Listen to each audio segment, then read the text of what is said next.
Buenas tardes. En todas estas sesiones en donde hemos estado hablando de la naturaleza de las lenguas, hemos venido persiguiendo la idea de la forma.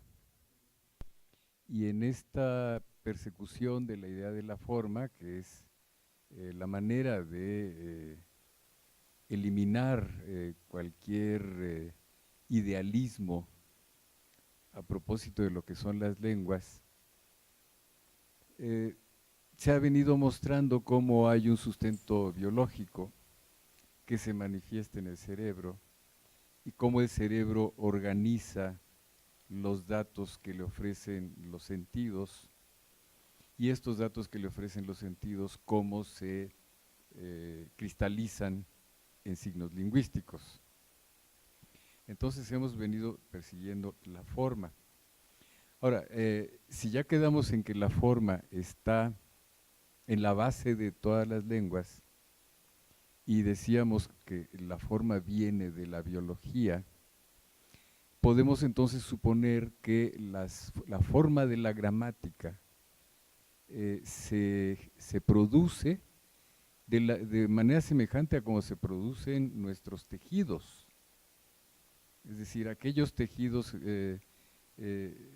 que la genética dice que se van a convertir en manos, en uñas, en cerebro, etcétera, esa misma idea de una embriología es la que se viene manifestando en la idea de que hay una morfogénesis de la gramática, es decir, las formas se producen aproximadamente de la misma manera. Todavía no sabemos bien cómo, y supongo que va a ser un trabajo de mucho tiempo y muchos lingüistas, pero que yo creo que vale la pena, sobre todo aquí a los jóvenes que están interesados por la lingüística, dejarles la inquietud, porque ese debe ser un futuro de la lingüística. Entonces, vamos ahora a hablar de esta morfogénesis. También hemos podido ver cómo la concepción de la gramática ha venido cambiando a lo largo del tiempo.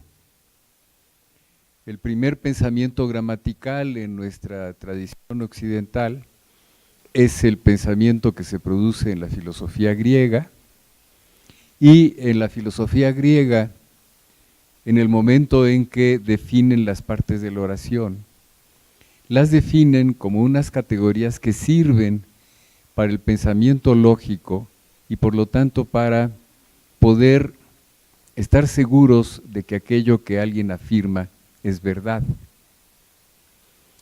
De modo que ese es el origen de la gramática griega, no es como la gramática que nosotros hemos aprendido en la escuela.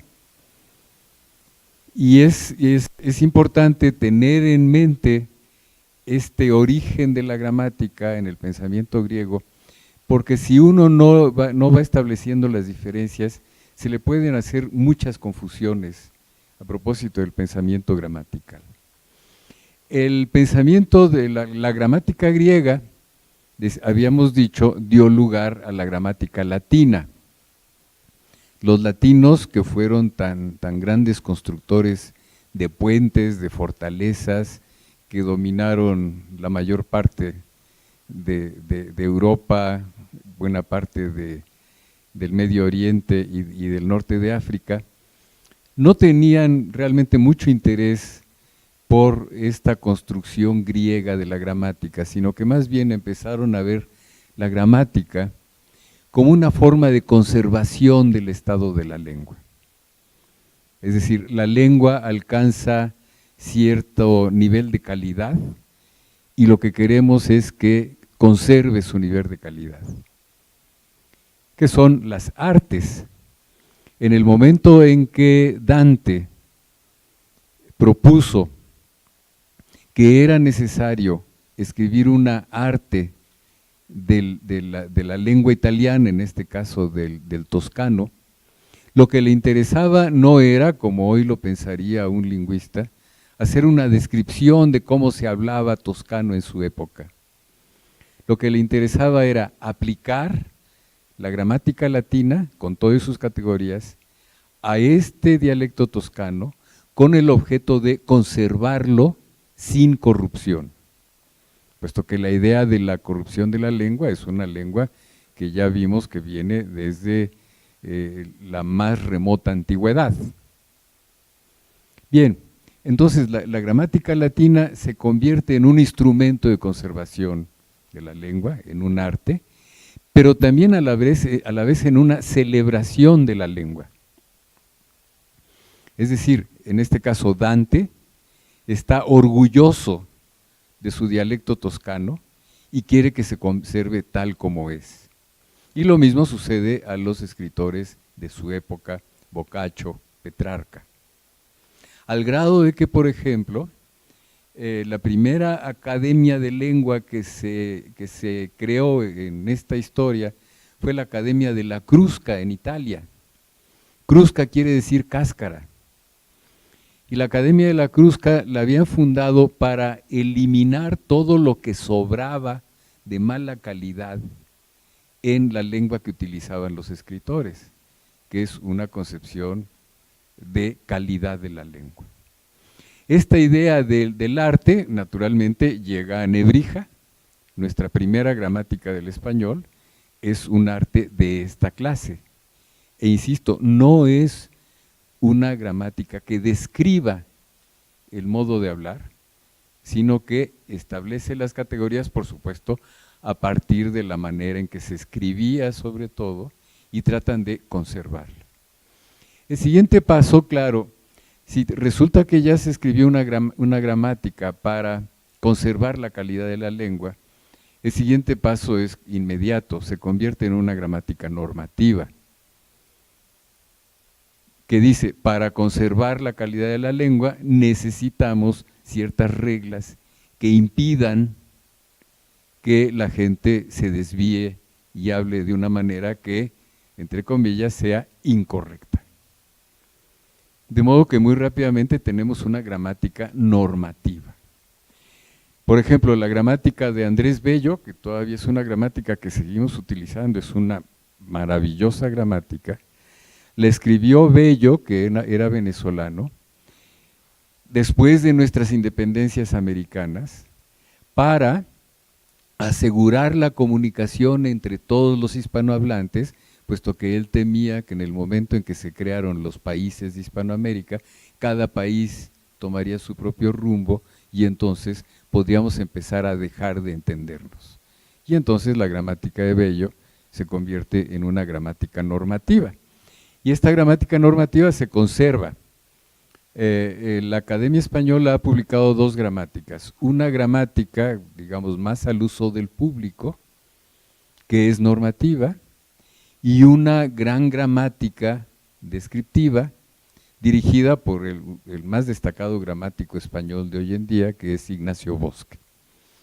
Entonces, esto es en cuanto a las gramáticas, y en el momento en que la lingüística, a partir de Saussure, se crea precisamente criticando la gramática normativa, diciendo a base de gramática normativa no podemos reconocer las características inmanentes de las lenguas y hay que romper con la gramática normativa y pasar a una gramática descriptiva. Una gramática que nos permita ahora sí observar los modos de hablar de la gente y de acuerdo con estos modos de hablar ir abstrayendo las características de esos modos de hablar. A los lingüistas siempre nos sucede que cuando alguien nos pregunta a qué nos dedicamos, decimos somos lingüistas, la gente de inmediato dice, voy a tener que cuidar cómo hablo, porque nos aplican la idea de la normatividad. Y no, nos fijamos en cómo habla la gente simplemente porque queremos saber cómo son las lenguas. Y no tenemos ese compromiso de la gramática normativa. Claro, hay lenguas que requieren más una gramática normativa que otras. Piensen ustedes en la historia moderna de la lengua catalana. La lengua catalana del noreste de la península ibérica es una lengua tan antigua como el castellano y tiene escritores tan antiguos como los más antiguos escritores castellanos. Pero a partir de la llegada de la dinastía borbónica en el siglo XVIII, empezaron a reprimir la lengua catalana, a prohibir que se hablara en público, e incluso querían prohibir que se escribiera, y entonces, claro, la lengua catalana dejó de producir de la misma manera que estaba produciendo el español. En el momento en que viene, en el siglo XIX, un resurgimiento del espíritu catalán, que ahora se manifiesta en los deseos de independencia, cuando viene un resurgimiento del espíritu catalán, pues alguien tiene que preocuparse por hacer una gramática del catalán que reúna a todos los hablantes de catalán, tanto de Cataluña misma, como de Valencia, como de las Islas Baleares, como de la región del Rosellón en Francia. Y aparece entonces un gramático catalán, Pompeu Fabra, que escribe una gramática normativa de la lengua catalana, con el objeto de que todos los catalanes aprendan esa gramática y de acuerdo con eso normen su, digamos, su rejuvenecimiento de la lengua. O sea que las gramáticas normativas siguen siendo válidas. En el caso de nuestras lenguas indígenas, es necesario utilizar gramáticas normativas en la escuela, precisamente para asegurar que los niños empiecen a utilizar una lengua que sea entendida por todos los de su comunidad. Pero la gramática descriptiva, decía, es otra cosa.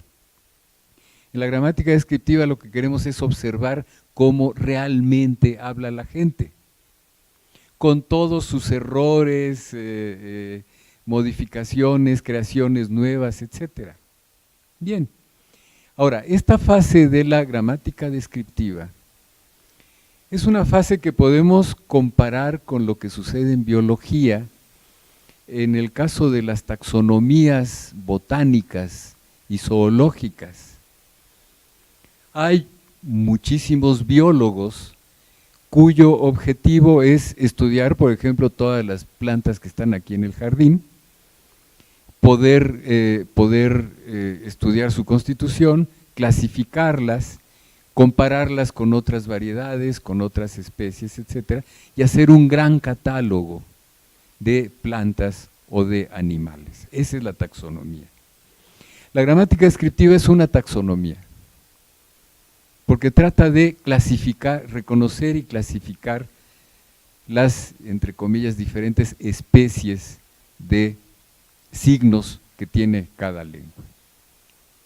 Como tal, la gramática descriptiva, vamos a decir que es una gramática estática.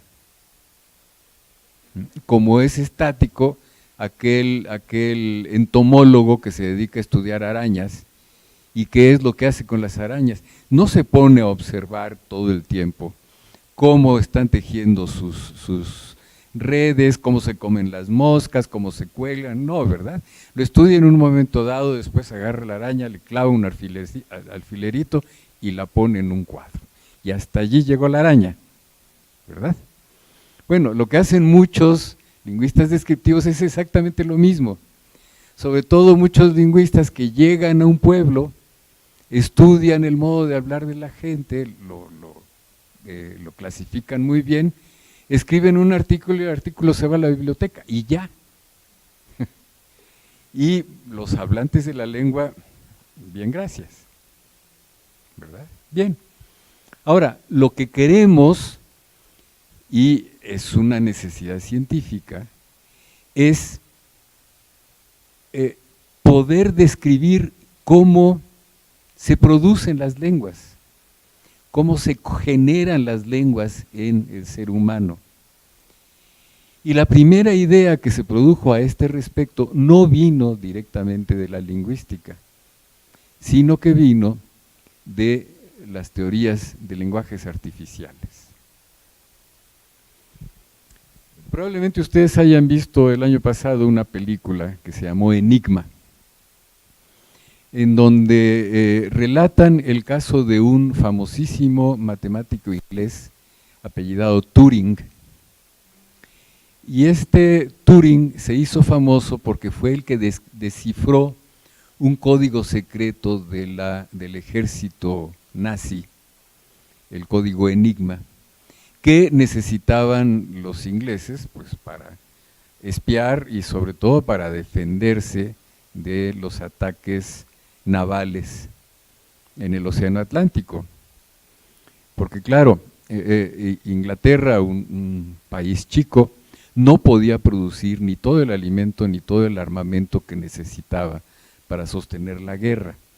De modo que desde Estados Unidos y Canadá les llegaban alimentos y armas. Alemania entonces comenzó la guerra submarina y se dedicaban a cazar barcos en el Atlántico para poder impedir que les llegaran todo esto.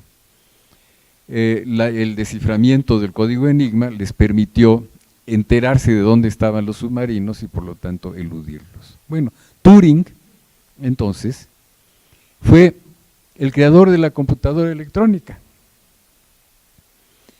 El creador desde el punto de vista de los lenguajes, ¿no? Porque una computadora electrónica no es más que una enorme sucesión de apagadores. Y lo que él hizo fue inventar algunos lenguajes que sirvieran para manejar esas sucesiones de apagadores. En la creación de la computadora electrónica en los Estados Unidos, por Norbert Wiener, participó precisamente un mexicano ilustre que fue Arturo Rosenbluth.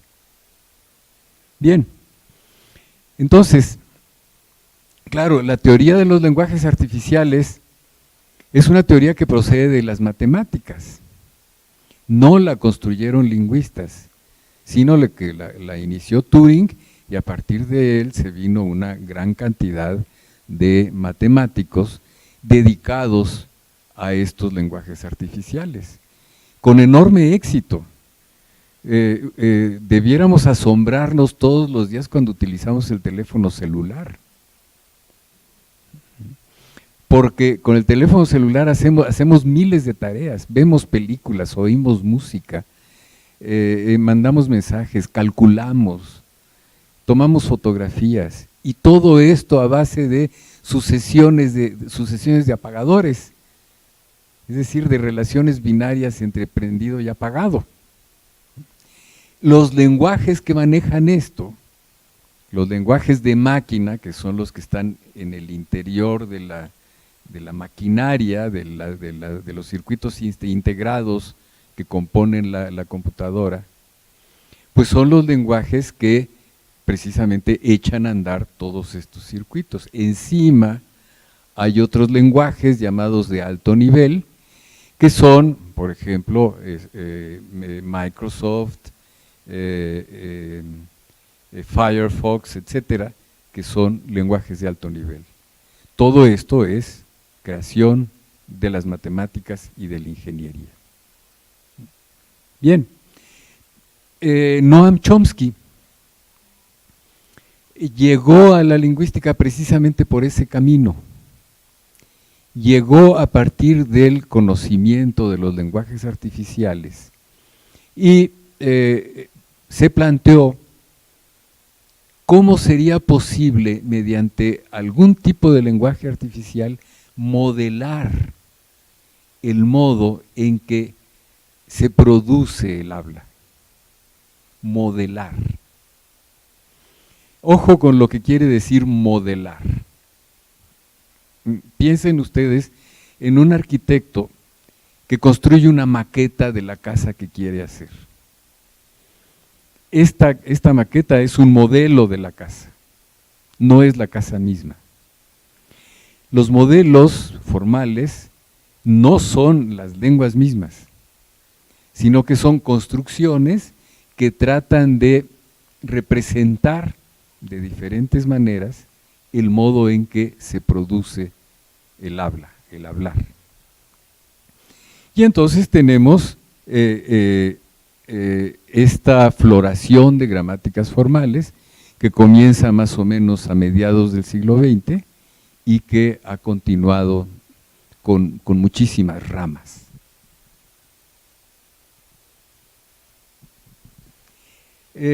De modo que, decía yo, lenguajes de Turing. Entre estos lenguajes de Turing hay algunos que han sido particularmente interesantes para los lingüistas. Primero, lo que se llaman gramáticas independientes del contexto.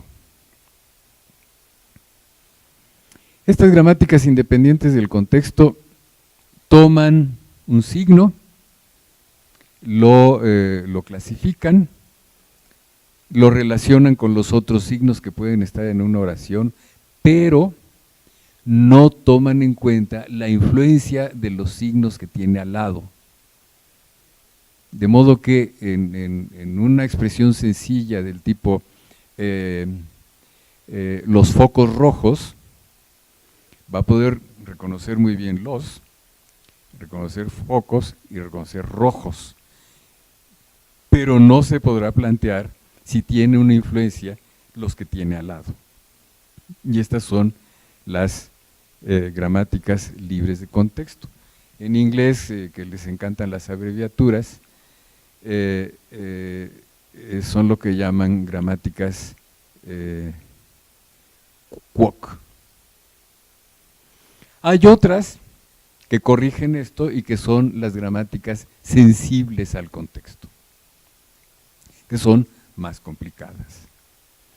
No, de ninguna manera me iba yo a poner a explicar cómo se construye una gramática de estas, porque es matemática pura. Y no me sentiría yo capaz de darles una explicación completa de cómo se construye. Sin embargo, sí tuve yo experiencia en la construcción de una gramática de estados finitos. Una gramática de estados finitos nos la podemos imaginar de la siguiente manera. Hay una ruta de ferrocarril que va, bueno, creo que ahora ya no, pero antes iba, de México a Veracruz. En esta ruta de ferrocarril, para poder llegar a la estación de Esperanza, que está en el ascenso hacia Orizaba, teníamos que cruzar necesariamente por Puebla. Para poder llegar a Córdoba, teníamos que cruzar necesariamente por Esperanza. Para poder llegar a Paso del Macho, teníamos que cruzar necesariamente por Córdoba. Y así hasta llegar a Veracruz. No nos podíamos saltar ninguna estación, simplemente porque no hay vía. No nos la podemos saltar. Una gramática de estados finitos hace lo mismo, toma una oración y va analizando palabra por palabra de la oración, una tras la otra, tras la otra, tras la otra. Pero en un caso de la anáfora que vimos la vez pasada, en que estamos haciendo referencia, por ejemplo, a algo que se dijo antes, la gramática de estados finitos no puede resolver la anáfora. Para eso se requiere otro tipo de gramática formal. Sin embargo, la gramática de estados finitos es un buen sistema de análisis. Es un buen sistema de análisis descriptivo. Y entonces resulta que de la familia de los lenguajes artificiales, orientada a la generación, también hemos sacado provecho para hacer lenguajes descriptivos, utilizables con la computadora. Bien, entonces esta es la gramática de estados finitos. Chomsky lo primero que hizo fue analizar hasta qué punto una gramática de estados finitos podía ser un modelo de la capacidad de hablar de un ser humano. Y llegó a la conclusión de que sería muy mal modelo. ¿Por qué? Porque no da cuenta de la manera en que generamos las oraciones, del modo en que las relacionamos, del modo en que hacemos la concordancia de tiempos entre una oración principal y una subordinada, etcétera, etcétera. La gramática de estados finitos no puede dar cuenta de eso. De modo que en su primera tesis, su tesis de doctorado en Pensilvania, llegó a la conclusión de que la gramática de estados finitos no era un buen modelo de la capacidad de hablar de los seres humanos. Y propuso entonces lo que llamaría gramáticas transformacionales. El primer trabajo de gramática transformacional es un librito que escribió en 1956 con el título de Estructuras sintácticas. ¿Qué es lo que hace? Dice, para que funcione una gramática transformacional, necesito darle a la máquina un elemento de entrada, una alimentación, un insumo. Y después le tengo que dar a la máquina una serie de reglas para convertirme el insumo en los elementos de oración que se van a construir. Entonces, el insumo, por ejemplo, es oración. Y al insumo oración le voy a asignar una regla tal que me la divide en sujeto y predicado, ¿no? O frase nominal, frase verbal. Después, para la frase nominal, voy a dar otra regla que diga, la frase nominal se debe transformar en, por ejemplo, un artículo con un sustantivo, con un adjetivo. Para la frase verbal se debe transformar en un verbo, con un sujeto, con un predicado, el predicado en un complemento directo, quizás en un complemento indirecto, quizás en un complemento circunstancial. Y así va estableciendo todas estas reglas. El modo de establecerlo lo hizo generalmente a base de arbolitos, precisamente como los arbolitos de las taxonomías biológicas, pero no tiene nada que ver. Bien, fue en esa época una gran promesa, porque yo era estudiante, pues estábamos deslumbrados con la capacidad que parecía provenir de la obra de Chomsky. El problema que se planteaba era, sí, pero esto lo estoy haciendo con un lenguaje artificial, estoy definiendo desde un principio mi insumo. ¿De dónde saco el insumo como ser humano? Necesito sacarlo de la mente. Y si lo saco de la mente, ¿cómo reside este insumo en la mente? ¿Cómo reside el esquema de la oración en mi mente? Pues debe poder residir completo para que luego simplemente vayan apareciendo las reglas que la van volviendo, que la van llevando, digamos, a la superficie, a la oración estricta que estamos produciendo. Entonces dice, ya no voy a hablar ahora de este símbolo de partida del lenguaje artificial, sino que voy a decir que la partida es una estructura profunda que está en nuestra mente y que está ya perfectamente establecida en nuestra mente. La hemos heredado genéticamente. Para esto se puso a leer a Descartes, se puso a leer a otros filósofos franceses que sostenían la idea del innatismo de las ideas, etc. Bien, en el momento en que resulta que para poder establecer las reglas, uno necesita contar con que hay un fenómeno innato en la cabeza de la gente, pero que no sabemos en qué consiste. Muchos empezamos a pensar que por allí no podía ir el camino, porque no podemos echar a andar una ciencia a base de unos axiomas que no vamos a poder demostrar. Y entonces se vino una crítica que tardó en realidad mucho en concretarse a este pensamiento chomskiano de la gramática generativo transformacional.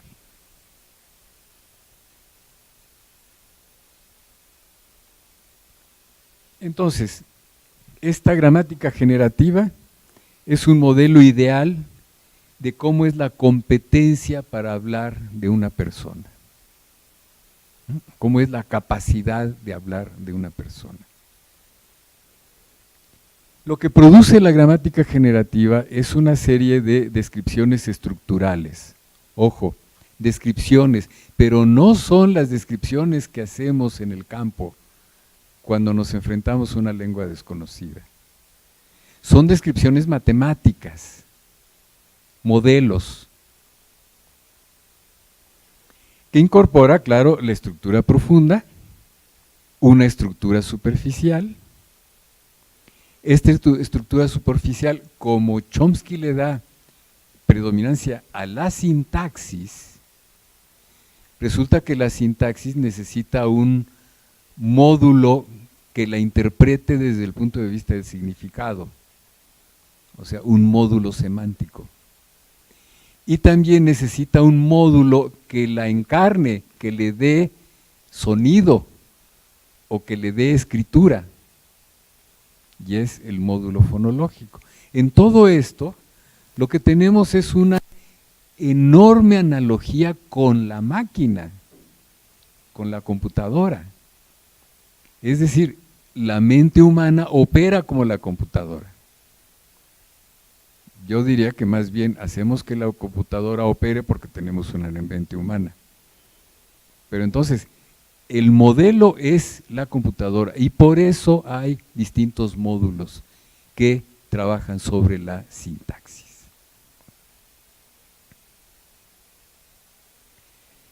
Bien, entonces, uno se plantea las preguntas. Si la gramática es innata, resulta que todos los elementos que organizan una lengua ya están contenidos en nuestra herencia genética. La adquisición del lenguaje lo único que hace es disparar la aparición de esa estructura profunda. Son estímulos, son reactivos. Si Piaget estudiaba en el niño, por ejemplo, cómo el niño empieza a concretar su esquema de asimilación de las consonantes, cómo el niño concreta las consonantes de su propia lengua, la P, la K, etcétera, mediante un contacto constante con su madre y con la sociedad que los rodea. Piaget diría, el niño está construyendo su fonología. Chomsky diría, no, lo único que está pasando es que la madre está haciendo que aparezca lo que el niño ya tiene dentro. Ajá. Entonces son dos planteamientos radicalmente diferentes uno del otro. Viene la pregunta, ¿a partir de qué hecho genético? Y es una pregunta que los genetistas, hasta el momento que yo sepa, no nos pueden responder. Lo más seguro es que no venga de un gen, tenemos millones de genes, que no venga de un solo gen, o sea, no hay allí una capsulita que diga las oraciones se construyen con sujeto y predicado, etc. No. Los genes lo que hacen, decíamos el otro día, es organizar las proteínas para que actúen de ciertas maneras. Pero de todas maneras no sabemos realmente cómo de esa capacidad genética se construye la capacidad de la gramática. Una respuesta, por supuesto, es la de Piaget. Y no en balde su teoría se considera una teoría constructivista. Entonces lo que dice Piaget es, no, los niños van avanzando poco a poco. Hay un artículo precioso de Margit Frank en que estuvo observando la adquisición del lenguaje de su hijo más chico. Luego el hijo me contó que toda su niñez se sintió observado. Pero este niño una vez aprendió, comió ate, por supuesto que le gustó, y luego a todo lo que se le antojaba lo llamaba ate. Claro, entonces se trataba de la primera relación que hizo con su experiencia del ate, y todo aquello dulce que le gustaba se comenzó a llamar ate. Fue la sociedad la que le empezó a decir, no, mira, esto es ate, pero esto no es ate, esto es helado o chocolate, etcétera. Entonces lo que el niño va haciendo mediante todos sus esquemas de adaptación es ir disociando elementos de su experiencia. Va haciendo distinciones. En esta historia de Margit, cuenta que una tarde salía con su hija mayor, la llevaba a su clase de baile, y el niño quería ir. Entonces, claro, un niño chico en la clase de baile iba a hacer una lata, de manera que la mamá le dijo, no, mira, no vas a ir. Luego vamos a hacer, ya no me acuerdo cuál era la palabra, ¿te acuerdas tú? No. Vamos a hacer, en fin, una palabra X, ya se me fue cuál era. Entonces el niño finalmente lo aceptó. Pero luego, cada vez que el niño estaba en una situación amorosa por parte de su madre, placentera, etcétera, decía la palabra X. Y de nuevo la madre tuvo que empezar a ayudarle a disociar. No, esto es placentero, pero se llama así, o se llama así, o se llama así. Hay un ejemplo de Piaget que es muy notable. Una niña empieza a observar el movimiento pendular de una lámpara. Nunca nadie le ha puesto un nombre a ese movimiento pendular. Y la niña empieza a decir, bim, bam, bim, bam. ¿Eso habrá estado en la herencia genética de la niña? No, lo construyó. Lo construyó a partir de su esquema que le permite reconocer un movimiento pendular y utiliza los signos que le vienen más a la mano. Bim y bam son signos de pequeños golpes o algo por el estilo. Entonces, la respuesta de Piaget es decir, no, la herencia genética sí define los mecanismos generales, pero no tiene contenida la gramática, no tiene contenida la lengua. Chomsky dice, no, toda la lengua está contenida en la herencia genética. Resulta que, claro, y esto más bien diría yo que es sociología de la lingüística, Chomsky tuvo muchísimo éxito, tuvo muchísimos alumnos, y los alumnos empezaron a plantearse cómo resolver algunas preguntas que les causaba el modelo de su maestro. Y lo que pasó es que cada alumno que empezaba a pensar por su cuenta, lo sacaba del círculo. Y entonces empezaron a aparecer un montón de disidentes chomskianos, ¿no? Porque los había expulsado del círculo. Eso es lo que a mí me llevó a decir que el chomskianismo era una iglesia y no una ciencia, ¿no? Bueno, entonces empezaban a explorar de muy diferentes maneras. Hay una exploración que a mí me ha interesado más particularmente, y es precisamente la concepción de morfogénesis que nos heredó un matemático francés llamado René Thom. René Thom es el autor de una teoría matemática que se llama teoría de las catástrofes. La teoría de las catástrofes forma parte de otras teorías matemáticas, entre las cuales está, por ejemplo, la teoría de los fractales. ¿a qué se dedica la teoría de las catástrofes? No a catástrofes, no explica necesariamente cuando un coche se derrapa y se estrella. Tampoco, como han querido divulgar algunas películas, es una catástrofe porque el aleteo de una mariposa produce un tifón en China. No, esas son mentiras. En la teoría de las catástrofes, lo que se plantea es, hay una situación de estabilidad de un sistema. Tomemos por caso, imagínense ustedes, los cimientos de un edificio en la colonia Roma. Los cimientos del edificio están bien asentados en la tierra, el sistema funciona bien, la casa es estable, no se hunde, no se va de lado, ni nada, ¿no? Viene un terremoto, y el terremoto produce una serie de ondas en el subsuelo de diferentes longitudes de onda. La longitud de onda del terremoto segundo del año pasado, el que se produjo en Oaxaca, por el hecho de que estaba más cerca de la Ciudad de México, produjo unas longitudes de onda diferentes de las que se producen en la costa del Pacífico. Todos los edificios, y en general todos los materiales, tienen un índice particular de vibración.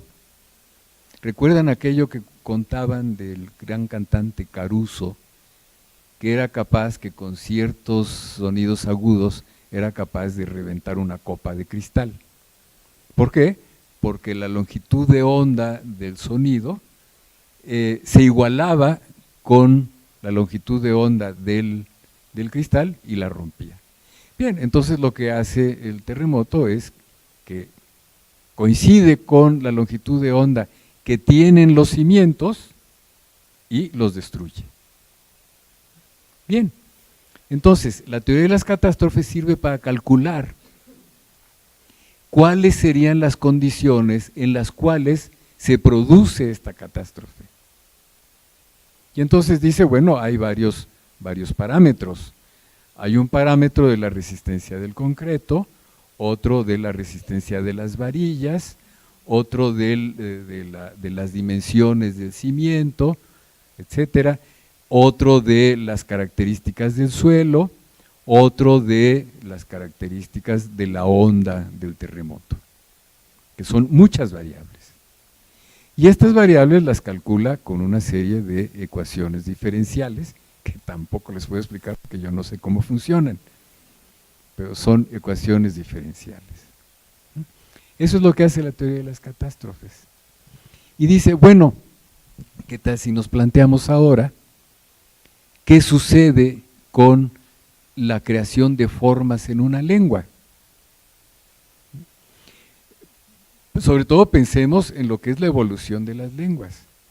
Sucede que hubo una lengua que era la lengua latina. Esta lengua latina tenía varias características, estaba bien cimentada, era estable. Todos los latinos, desde Panonia, la actual Austria, hasta la península ibérica y también en el norte de África, hablaban la misma lengua, a pesar de que eran pueblos muy diferentes. Y esta lengua tenía un sistema de casos, es decir, las relaciones entre sujeto, predicado y objeto se manifestaban de diferentes maneras. Por ejemplo, cuando se hablaba, para hablar del sujeto era el caso nominal, para hablar del objeto era el caso acusativo, para hablar del objeto indirecto era el caso dativo, etcétera, etcétera. Tenía además 10 vocales, 2 series de 5 vocales, unas largas y otras cortas. El acento de intensidad no contaba, y además la posición de las palabras en la oración podía variar casi como se les antojara, ¿no? Yo creo que el purépecha hoy es un buen ejemplo de una lengua que hace eso. Bien, estable, repito, todos sus hablantes la conocían. Y de pronto empieza a evolucionar. Se empiezan a perder los casos. Y se pierden los casos porque entran en coalición, por ejemplo, cambios de los sonidos. Se pierde la distinción entre vocales largas y cortas porque el tamaño de la palabra empieza a reducirse. En el momento en que se pierden la distinción entre vocales y cortas, aparece la intensidad. Y resulta que llegamos a una lengua como el español, que no tiene distinción entre vocales largas y cortas, y tiene acento de intensidad. ¿Qué pasó?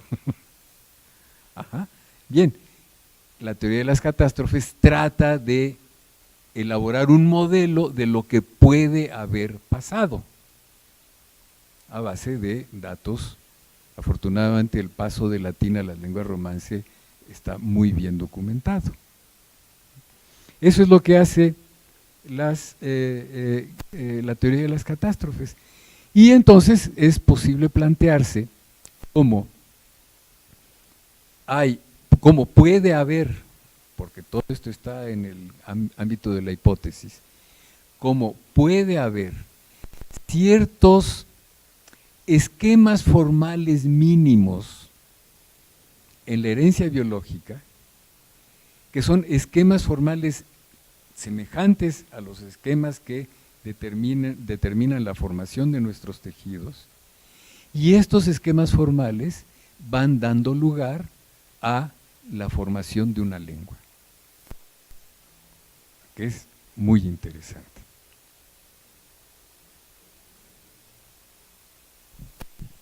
En este diagrama, que es un diagrama de Wilken, que es un seguidor de Thom, propone dos ejes. Este es el eje de lo que llama densidad semántica, y este es un eje espacio-tiempo que termina con la posición del yo. Es decir, el yo juega aquí un papel central. El yo aquel que vimos la vez pasada, que no necesariamente se tiene que manifestar, pero es el que da lugar al acto de enunciación. Entonces dice, los sustantivos, en particular los nombres concretos, después los abstractos, tienen mayor, y los verbos, adjetivos, tienen mayor densidad semántica que los numerales, los deíticos. O sea, tienen más contenido.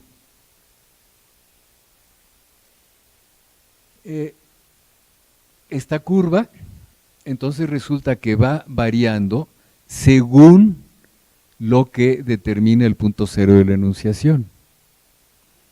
Cuando el hablante quiere hablar y hablar de nombres, el papel de los deíticos se ve reducido en comparación con el papel de los nombres, con la densidad semántica de los nombres. Y esta curva, con esta línea, se puede modelizar con un conjunto de ecuaciones diferenciales. Repito, es una hipótesis. El papel del verbo es central aquí porque el verbo recibe directamente del yo de la enunciación toda la localización del predicado. Es decir, tiene que haber aquí un predicado que después relacione estos sustantivos. Ahora, vean que también aquí tenemos sustantivos concretos y abstractos, que es más o menos semejante a lo que yo les expuse a propósito de los estratos de formación del significado. La formación del significado de nombres concretos suele tener una base prototípica, mientras que de nombres abstractos como democracia no tiene base prototípica, sino que es producto de una construcción discursiva que ofrece el punto cero de la enunciación, el hablante. Entonces, tenemos en esta línea, en este esquema, dos dimensiones básicas. La percepción subjetiva del espacio-tiempo y el punto cero de la enunciación. Mediante estas dos dimensiones, la que parte del punto cero y luego la percepción subjetiva, surge la predicación.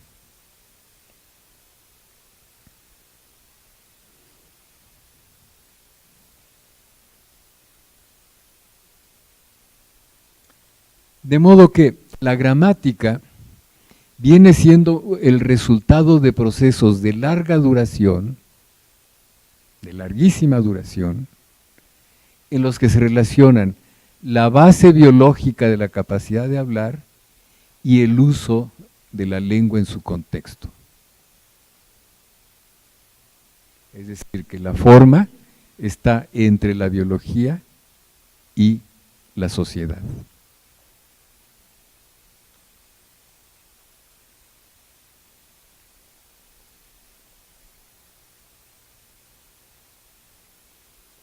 Hay dos mecanismos de evolución de la gramática. Esto todo enunciado de acuerdo con las hipótesis de Thom y Wilken. Un proceso de pérdida termodinámica, que es sorprendente. La termodinámica es un fenómeno físico. Y la termodinámica consiste en que todo sistema que tiene energía tiende a perderla mediante un proceso que llaman entropía. Tiende a perderla, se desordena. La versión de teoría de la información del concepto físico de la termodinámica es que un mensaje bien estructurado, si se está repitiendo, empieza a desordenarse y se convierte en entropía, se convierte en ruido. Una manera de entenderlo es la siguiente: cuando hablamos por teléfono, constantemente tenemos que estar buscando la manera de que haya redundancia en nuestro mensaje, porque si no, nuestro mensaje puede no pasar bien. Estamos, por ejemplo, deletreando, decimos un apellido, y decimos sobre todo un apellido extranjero, Wiener, y entonces tenemos que decir con W de Walter, con I, con E, con N de niño, etc. Y todo esto lo hacemos por una necesidad de redundancia. Todas las lenguas tienen elementos de redundancia, porque la redundancia, repito, asegura la información del mensaje. Una lengua que no tuviera redundancia sería excesivamente informativa, y por lo tanto, si nos perdiéramos un pedacito del mensaje, nos perderíamos todo. Pero claro, si resulta que la redundancia aumenta cada vez más, termina por convertirse en ruido. Y luego, aparte del proceso de pérdida termodinámica, tenemos un proceso de equilibrio mediante influencias externas al sistema, que es el uso social y el cultivo de la expresión hablada y escrita. De modo que, si la lengua, como creían en el siglo XIX, fuera un organismo vivo, que no lo es, los vivos somos los humanos, si fuera un organismo vivo, viviera sola, empezaría a seguir el proceso termodinámico y terminaría por convertirse en ruido. Pero resulta que no, que la hablamos, y la hablamos para decir cosas que nos interesan en cada momento, de tal manera que esta necesidad de conservar la lengua para que nos siga sirviendo viene de nosotros mismos, viene del uso en sociedad. Los mejores ejemplos un proceso de esta clase, de morfogénesis, es, por ejemplo, la evolución del verbo latino al español. Había varias conjugaciones latinas, pero resulta que de pronto dos formas entran en colisión porque cambiaron los sonidos entre las dos, y al entrar en colisión es necesario eliminar una. Así se eliminó, por ejemplo, el futuro latino, y en español se sustituyó por otra cosa. ¿Por qué otra cosa? En un principio comienzan a decir para el futuro amar, E es el verbo haber, o sea, de amar. Este amar se pega, ¿no? Y se convierte en amaré. De modo que dos verbos, amar y haber, se reúnen y uno de ellos pierde toda la significación para convertirse en una partícula que marca el futuro, amaré. A este fenómeno se llama gramaticalización. Lo mismo la formación del artículo a partir de demostrativos. En latín, y también lo vimos la vez pasada, lo que teníamos era una relación de personalidad entre ego y tú, pero no había un artículo para él o ella, sino que acudían a la deixis locativa de ille, illa, o sea, esta. Entonces, aparece el artículo, sobre todo el de tercera persona, a partir de un demostrativo latino. Lo mismo la evolución de haber y tener. Todavía tenemos huellas del significado pleno del verbo haber en el caso de los contadores. Un contador tiene un libro y pone de un lado el haber y del otro lado el deber. O sea, ¿qué tenemos y qué debemos a la gente? Ese es el significado pleno del verbo haber. Pero resulta que en español, poco a poco, a lo largo del siglo XIV y después del siglo XV, empezó a deslizarse el haber a solo verbo auxiliar, a perder su significado y solamente formar parte de ciertas perífrasis verbales como he cantado, habré cantado, etc. En este momento tenemos un fenómeno de gramaticalización. Lo mismo el caso de la pérdida del caso latino. En latín había 4 casos: nominativo, genitivo, dativo, 5, acusativo y vocativo. Todos ellos marcados con ciertos morfemas finales.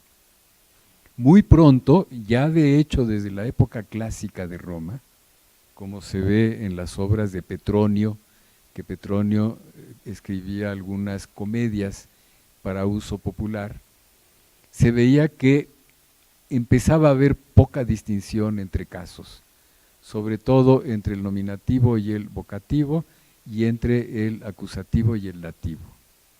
De modo que al irse perdiendo esta distinción, los fueron sustituyendo por preposiciones.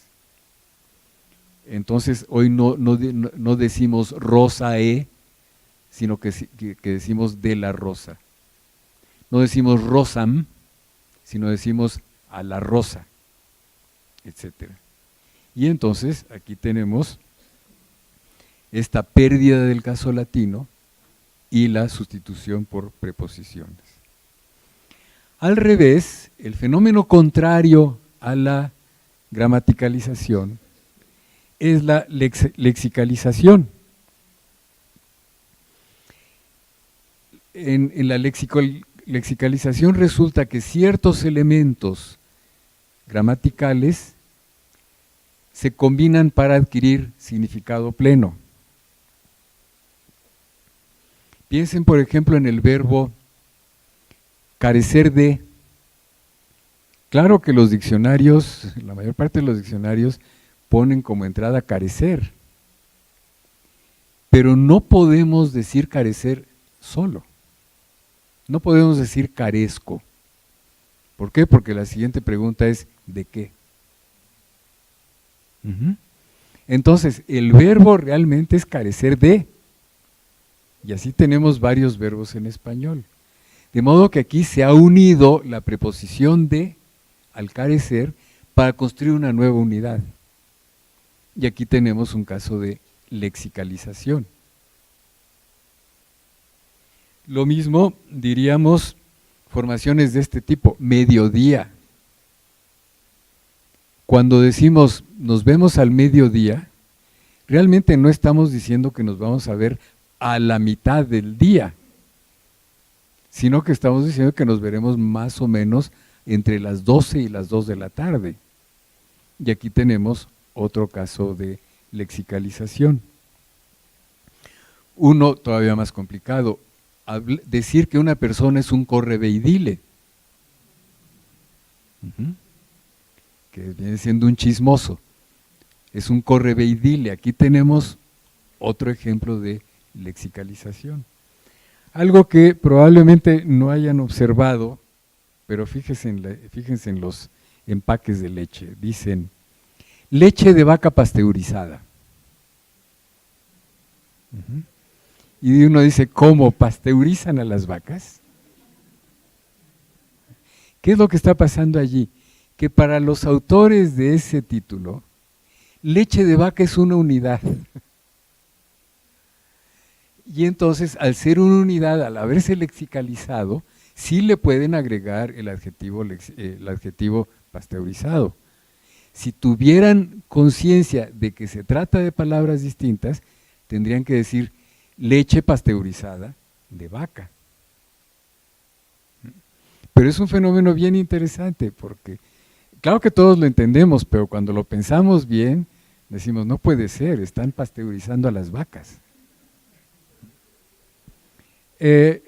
Lo mismo,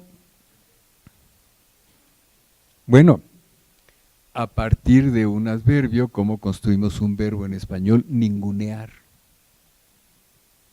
Que ahora ya es una aportación del español mexicano al español universal. Ya se utiliza en todas partes. O algunos casos que uno observa, por ejemplo, en inglés. En inglés, como buena lengua germánica, se pueden combinar, por ejemplo, un verbo y una preposición. Y tenemos el verbo get off, que es quitar o algo por el estilo. Si uno observa cómo hablan inglés, dicen get off of me. Entonces ese primer off ya se unió al verbo. Ya en un diccionario del inglés ya no debiera ponerse un artículo, una entrada que dijera get, sino que tendría que ponerse una entrada que dijera get off. Y solo eso explica que después digan get off of me. Estos fenómenos entonces representan un constante vaivén en las lenguas. De pronto van hacia la gramaticalización, de pronto van hacia la lexicalización.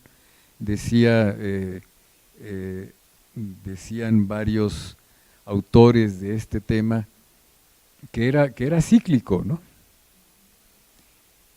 Yo no diría que es cíclico porque no tiene un sistema, eso va dependiendo de la manera en que la sociedad va comprendiendo sus propios signos. Pero son fenómenos que nos muestran la existencia de estos resortes de morfogénesis. Claro, estudiar en términos morfogenéticos la lengua hoy en día requeriría de los lingüistas formación matemática. Y yo diría que sería muy saludable que en nuestras universidades se enseñara también matemáticas a los lingüistas. Muchos pensamos que la lingüística es una especie de matemática humana. Bueno, pues ahora aprendamos la otra matemática, porque de otra manera vamos a estar impedidos para continuar la investigación sobre las características del lenguaje humano. Así que, jóvenes lingüistas, bienvenidos a las matemáticas. Y no hay que tenerles miedo, no hay que tenerles miedo. Bueno, sí, me pasé 4 minutos. Estas son solo unas 3 obras que pueden servir de bibliografía a propósito de este tema de las gramáticas. Las 2 obras centrales de Chomsky, Estructuras sintácticas, Aspectos de la teoría de la sintaxis, que es en donde introduce la noción de estructura profunda. Yo compilé un librito de homenaje al libro de Chomsky de Estructuras sintácticas con la contribución de varios colegas mexicanos que son chomskianos. Y el de Wilgen, que es un libro extremadamente difícil porque son matemáticas, pero pues vale la pena hacer el esfuerzo. Si tienen alguna pregunta.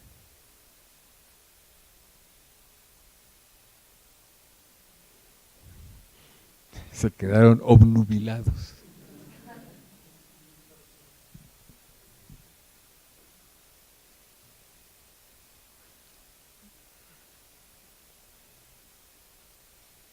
Bueno, pues entonces, con esto terminamos la serie de la naturaleza de las lenguas. Y las 2 próximas sesiones nos dedicamos a temas más sencillos, como es la vida social de las lenguas. Sí. Habló de termodinámica. Sí. ¿Qué puedo poner esa palabra? ¿Qué cosa? Sí, Termodinámica. termodinámica. ¿Qué palabra poner? Porque termodinámica es de estática. Ajá, de física. No, es la misma, sí. Claro, porque Tom y Wilgen se están acercando a la física y están utilizando conceptos físicos para entrar en estos temas. Repito, de ninguna manera esto es ya investigación establecida, que todo el mundo compartamos, no, es extremadamente rara. Pero yo creo que es un buen camino, entre muchos otros, por supuesto.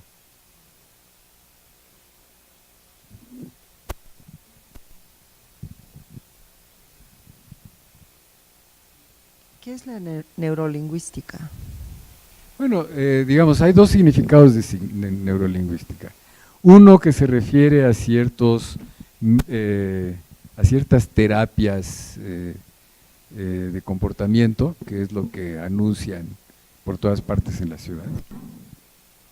Y otra es la relación de la lingüística con la neurología.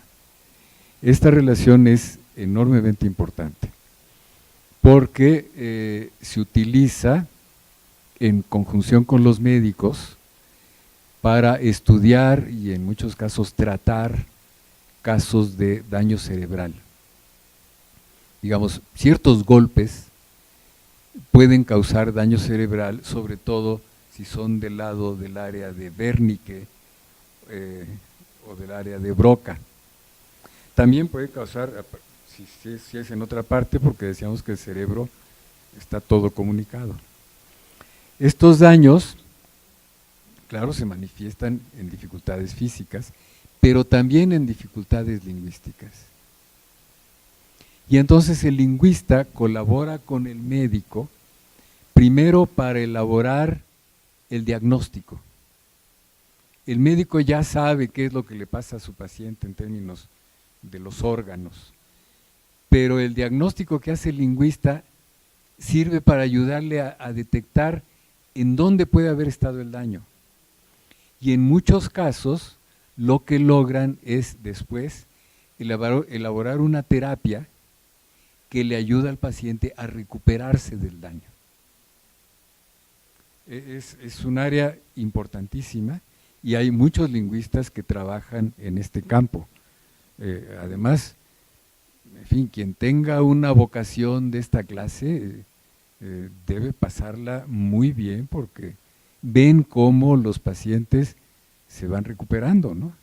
Y claro, para el estudio de la residencia cerebral de la lengua, los datos que ellos nos ofrecen son valiosísimos,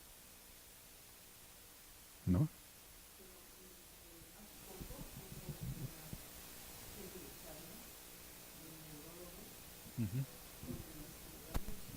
Sí.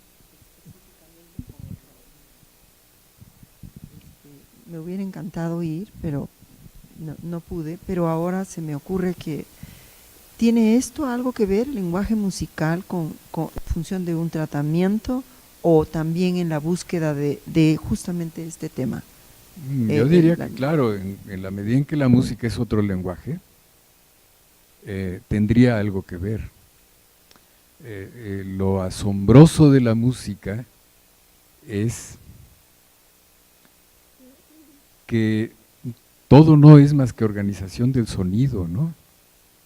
Es un lenguaje profundamente libre en donde el discurso musical procede organizando sonidos y en ese sentido, digamos, parece menos asible que la lengua o que los lenguajes artificiales, que los lenguajes artificiales son cálculos matemáticos. Mientras que en el caso de la música, pues hay una tradición del lenguaje musical que se ha venido construyendo, pero a partir de la experiencia de los músicos, ¿no? En donde cuenta, por supuesto, la concepción de la armonía con las características de los instrumentos y luego el modo en que de la armonía se produjo polifonía, se vinieron produciendo diferentes movimientos hasta la música que oímos hoy. Ahora, este lenguaje musical no significa como significa la lengua. Su significación está en el lenguaje mismo. Si la lengua, podemos decir que es un lenguaje biplano, tiene expresión y contenido, la música es un lenguaje monoplano, su expresión es su contenido. Y sí, bueno, claro, los músicos lo analizan maravillosamente bien. Un músico nos puede explicar en una partitura cómo está construida por completo una obra, perfectamente. No caben dudas allí, ¿no? ¿Complejos? Sí, en realidad todos estos son Creo que sistemas ellos muy fueron los que complejos. presentaron. Son sistemas dinámicos y complejos, que es otra área de la física. Algo más.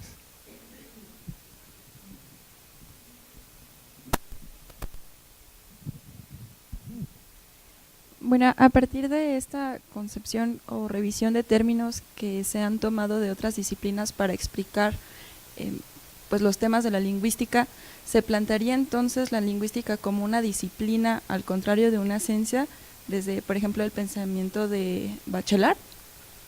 No, la lingüística es una ciencia. Digamos, claro, hay una manera restrictiva de la concepción de la ciencia, que viene sobre todo de la ciencia natural. Dicen, bueno, una ciencia tiene que ser predictiva.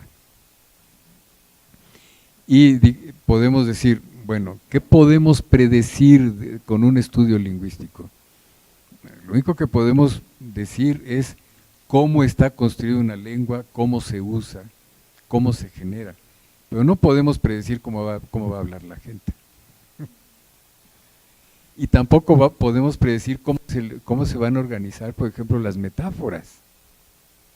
Cualquiera de nosotros construye una metáfora y esa metáfora es impredictible. Se le ocurre a uno de repente. La entendemos y entonces es una buena metáfora. La entendemos, es una mala. No la entendemos, es una mala metáfora. Pero no la podemos predecir. Entonces, sí, es una ciencia que tiene sus teorías, que tiene sus métodos, que produce conocimiento verificable a propósito de las lenguas, pero que no predice. Y hay que aceptarlo así. Diría Kant que es una ciencia ideográfica, mientras que la física es una ciencia nomotética, es una ciencia de leyes.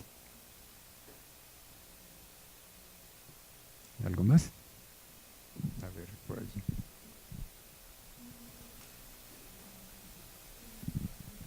Gracias. Quedo un poco como confundida yo con algunos términos, sobre todo en lo que es como lenguaje, que hemos visto que es como el lenguaje el que nosotros hacemos, pues, y el lenguaje musical, y el lenguaje computacional, ¿no? Entonces, y no sé, yo no soy lingüista ni hispanista, soy latinoamericanista de la UNAM, entonces sé muy poco de esto.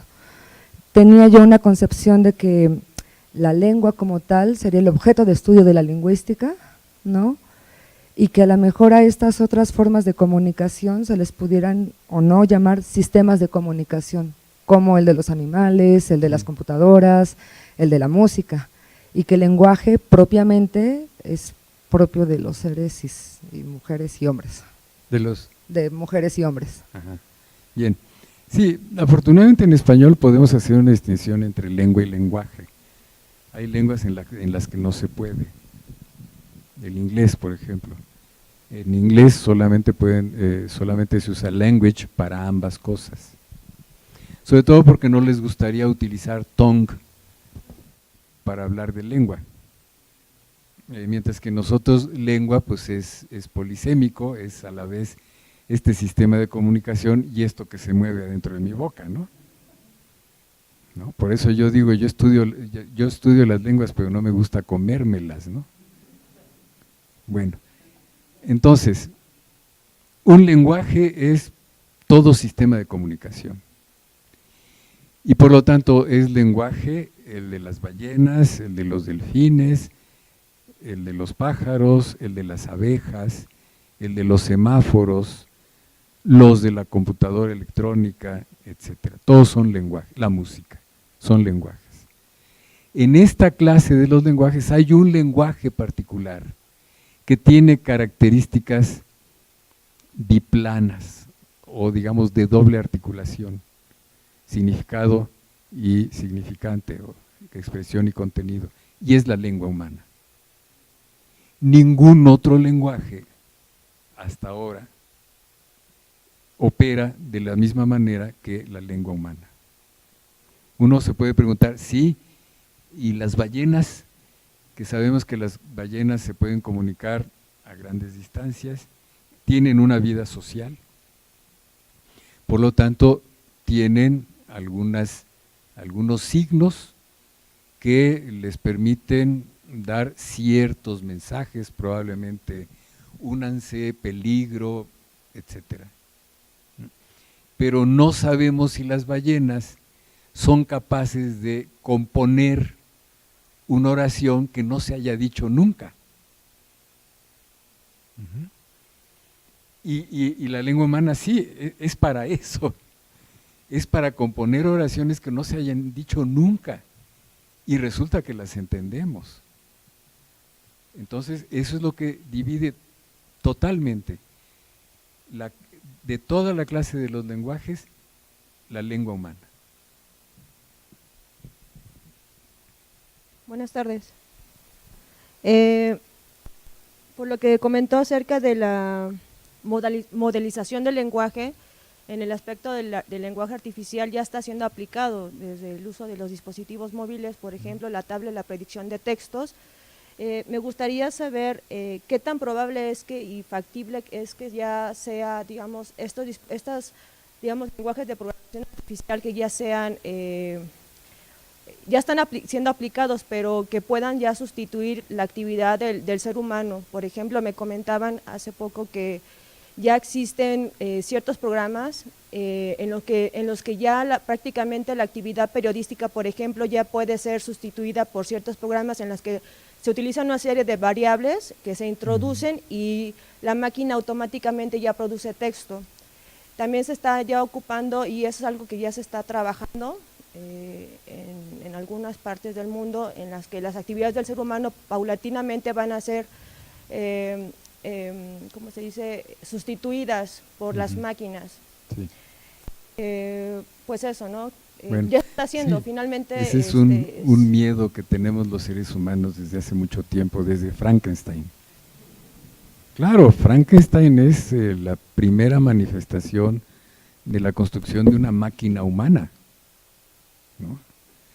Pero bueno, sí, sin duda ha avanzado muchísimo la computación.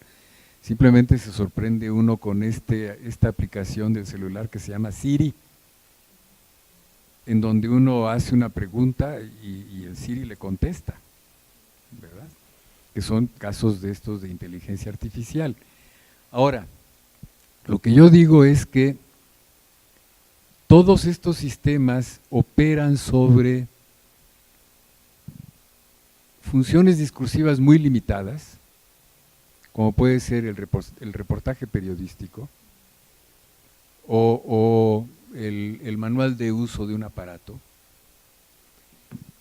pero no pueden operar con toda la creatividad que podemos utilizar nosotros. No pueden componer un soneto, ¿no? Pueden sí articular palabras, contar 11 sílabas, ver que rimen, etcétera, pero la metáfora que está en el fondo del soneto no la articula, ¿no? Y yo creo que no lo van a poder hacer mientras los lingüistas no entendamos bien cómo son las lenguas. Y yo creo que para eso nos vamos a tardar, ¿no? De modo que no hay que preocuparnos, si es sorprendente lo que ya logran hacer. Ahora, lo que es, por ejemplo, la pronunciación, todos estos sistemas de teléfono en que le contesta a uno una máquina, en los bancos, por ejemplo, todos estos sistemas operan sobre probabilidades estadísticas, porque el problema que se les plantea es el reconocimiento auditivo de la máquina de lo que uno está diciendo. Y como nuestra pronunciación pues, es diferente de persona en persona, entonces los rangos de frecuencia en donde se produce la voz humana y cada fonema de cada persona varían. De modo que sí, sobre ciertas probabilidades pueden tener éxito, pero basta con que se salga uno de cierto rango y ya no hay éxito. Todos los intentos de traducción automática hasta la fecha se han convertido en una especie de maquiladores para traductores, ¿no? Y en ese sentido son muy útiles porque esos sistemas hacen la búsqueda en diccionario que necesita el traductor, pero luego el traductor compone el texto.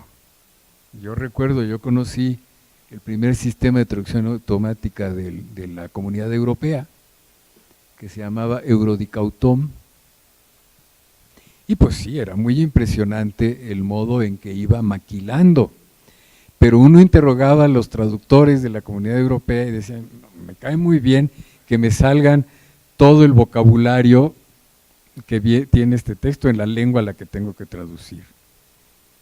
Pero después, el que hace la traducción soy yo. Y así es como trabajan, ¿no?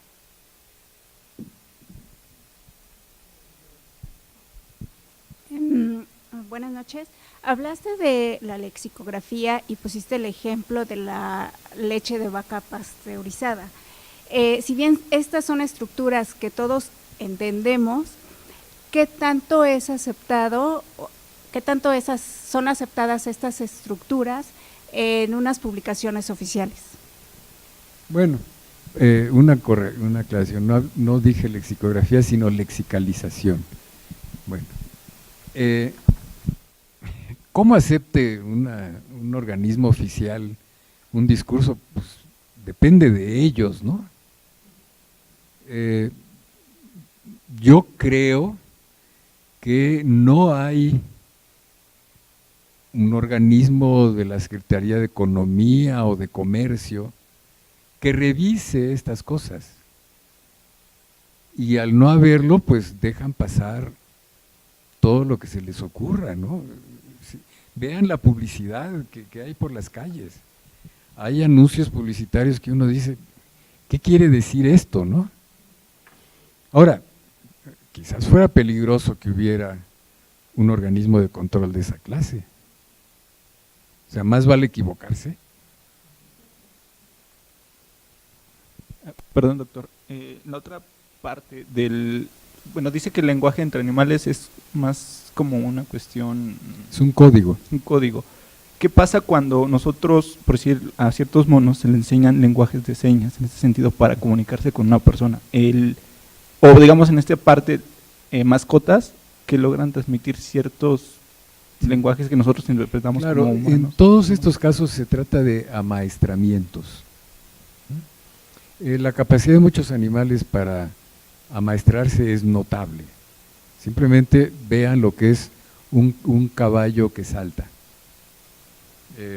La primera vez que alguien trata de forzar a un caballo a saltar cierta altura, el caballo se para en seco y tira al jinete. Sino que lo tienen que ir amaestrando poco a poco para que no tenga miedo de saltar. O piensen en el caballo de un rejoneador, que se tiene que enfrentar a los toros. Y está amaestrado el caballo y se enfrenta perfectamente bien a los toros. Un caballo no amaestrado así, ni de chiste se para delante de un toro. De ninguna manera, ¿no? Bien, los perros. Los perros se acostumbran a nuestra voz. Hay que ver que el sentido del oído del perro es mucho mejor que el nuestro. Perciben una cantidad de frecuencias que nosotros no percibimos. De modo que se acostumbran a nuestra voz. Nos hacen la relación voz-persona. Y aprenden ciertas expresiones. Siéntate, dame la mano, ven, etcétera. Pero díganle a un perro qué bonito está el día. Y el perro se queda tan tranquilo, como si no le hubiéramos hablado, ¿no? Lo mismo pasa con los monos. Yo creo que estos experimentos que han hecho algunos zoólogos tratando de enseñar lengua de señas a los monos, parte de dos errores fundamentales. Uno, no saber cómo son las lenguas de señas. La lengua de señas es una lengua como cualquier otra, con la diferencia de que no se produce con los órganos bucales, sino que se produce con señas. No es una mera gesticulación, sino que construye sus signos de maneras bastante complicadas. Y con esto se puede decir todo lo que haga falta. Con lengua de señas pueden leer 100 años de soledad, ¿verdad? Entonces, lo que hacen con los monos es que los amaestran. Les dan cierta seña, el mono aprende la seña y la relaciona con un comportamiento. Y con esto pues aprende 10, 20 comportamientos, punto, ¿no? Es decir, yo creo que hay mucho de ignorancia, si no es que de fraude, de quienes sostienen que eso es posible. A menos que ya nos estemos acercando al planeta de los simios.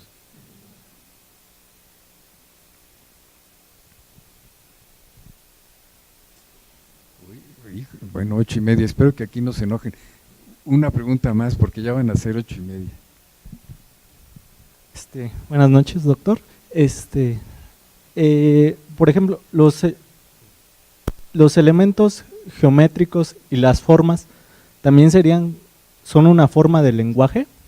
La geometría sí, en la medida en que forma parte de las matemáticas, claro. Y un elemento como una pared, una roca. Una pared, una roca, una planta, ¿podría ser considerado como lenguaje, puesto de cierta manera? No, el signo con el cual hablamos de ellos. O sea, no la pared misma, sino el signo pared. No la roca misma, sino el signo roca. Ajá, pero bueno, tal vez no estoy entendiendo yo. Pero, por ejemplo, una pared puesta, me expresa una limitante, ¿no? Me está transmitiendo algo. Eso puede ser considerado. Pero ¿en qué nos limitaría que de los del otro lado no nos oirían? Ajá, sí, podría ser un ejemplo. O que no puedo pasar más Bueno, allá, pues ¿no? sí, pero ¿qué le hacemos con eso? Eso no tiene nada que ver con la lengua, ¿no? Incluso un concepto que no entendemos también es una limitante, como todo esto de la morfogénesis. Ah, ok. Sí, es que yo soy arquitecto, en realidad para mí es nuevo, ¿no? Esto. Bueno, Gracias. los símbolos son otra cosa. Ujú. Ah, bueno, sí. Podemos continuar, pero la vez próxima, porque aquí me han dicho que a las 8:30 nos tenemos que ir. Gracias, seguimos el lunes.